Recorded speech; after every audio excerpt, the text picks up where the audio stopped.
Now 0 hour. Mallikarjun ji. Yes. Madam speaker, मैंने जो एक नोटिस दी है एडजर्नमेंट मोशन के तहत, आपने तो उसको रिजेक्ट किया, लेकिन मुझे बोलने का मौका तो दिया, इसलिए मैं आपका धन्यवाद करता हूं।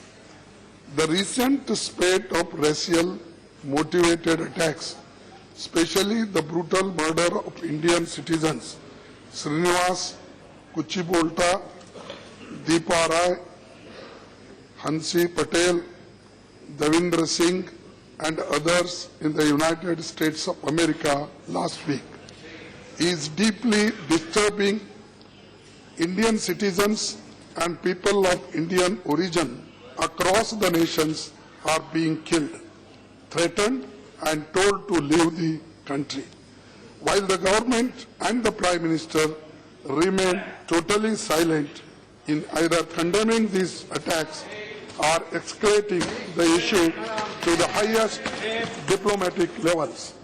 The NDA government has no strategy to address these hate crimes and has completely failed to secure the safety and well-being of its Indian citizens and diaspora. Madam Speaker, ये जो घटनाएं एक दिन दो दिन की नहीं है, ये तो कम से कम ये डोनाल्ड ट्रंप जब से आए हैं तब से ये शुरू हुआ है। और इसके बारे में मैं किसी इंडिविजुअल के नाम लेकर या उनको कंडम नहीं करना चाहता हूं, इसलिए नाम ले लो मत। नहीं, इसका एक प्रेसिडेंट, यूएस प्रेसिडेंट जो आए हैं नए, तो उन्होंने आने के बाद ये घटनाएं जो बढ़ रही है, और खासकर अमेरिका, ये जाना जाता है कि वहां पर बड़ी ट्रांसपेरेंसी है, डेमोक्रेसी है, रेशियल डिस्क्रिमिनेशन नहीं है, क्योंकि ओबामा जैसे नेता वहां पर चुन के आकर 2 दफा उस देश के प्रेसिडेंट बनते हैं। तो ऐसी छवि एक तरफ है, दूसरे तरफ ये छवि है कि पूरे दुनिया में सबसे ताकतवर देश अमेरिका है। तो ऐसे ताकतवर देश में, और जिस देश में डेमोक्रेसी के लिए जो 400 साल पहले वहां पर जो डेमोक्रेसी कायम हो गई है, ऐसे जगह पे अगर हमारे नौजवान मारे जा रहे हैं और हमारे कम से कम 1,70,000 स्टूडेंट्स वहां पर स्टडी कर रहे हैं और लाखों लोग एम्प्लॉयज हैं, और उनके माँ बाप को ये फिक्र है कि वहां पर हमारे बच्चों का क्या होगा जो नौकरी के लिए गए हैं।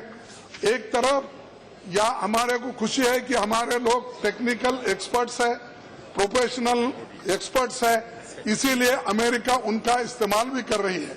और अमेरिका का जो जीडीपी ग्रोथ है या फाइनेंशियली जो उनको आज ताकत मिल रही है, वो हमारे वजह से और हमारे नौजवानों के वजह से, और यहाँ हम जो करोड़ों रुपए खर्च करके उनको डॉक्टर तैयार करते हैं, इंजीनियर्स तैयार करते हैं, आईटी के स्टूडेंट्स तैयार करके यहाँ पर ये हो गया है कि हमारी यहाँ पर एक प्रोफेशनल क्रिएट करने की फैक्ट्री बनी है, लेकिन वहां पर जाकर उनकी सेवा कर रहे हैं।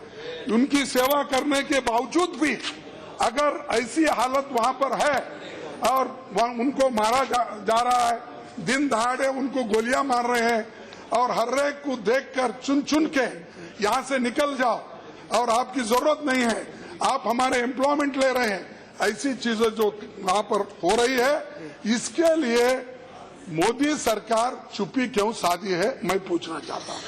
हर चीज को ट्वीट करते हैं, हर चीज पर वो बात करते हैं, इस पे क्यों चुप्पी साधे हैं, इस पे क्यों बात नहीं कर रहे हैं, क्या बात है? अरे जब वो आते हैं तो आप गला लगा लेते हैं, जब कोई चाइना का आता है तो झूले में बैठते हैं। तो ये जो चीजें आप करते हैं, तो ये जो इसीलिए मैं ये चाहता हूं कि इसकी वजह क्या है, क्यों आप अब तक खामोश बैठे हैं? प्राइम मिनिस्टर एक तरफ खामोश बैठे, और जो है होम मिनिस्टर हमेशा, यानी कब उनको कहते हैं प्राइम मिनिस्टर तब वो स्टेटमेंट देते हैं, नहीं तो पाप बेचारे हमेशा स्टेटमेंट देने के काबिल हैं। लेकिन यहाँ पर घिराव हो गया ये लोकतंत्र का। लोकतंत्र में ऐसे सिर्फ क्यों? एक आदमी बोलता है, दूसरे कोई किसी को बोलने नहीं देते। इसीलिए ये मुश्किल क्या होगा, कोई चीज वहाँ पर होती है तो आपने उसके बात ऊपर उठाई, हो गया। तत्पर से बोल नहीं सकते। तो मैं ये चाहूंगा कि प्राइम मिनिस्टर जवाब दे, क्योंकि फॉरेन मिनिस्टर आज उनकी सेहत ठीक नहीं है। हम ये चाहते थे कि वो आके करें, लेकिन मैं ये नहीं चाहता।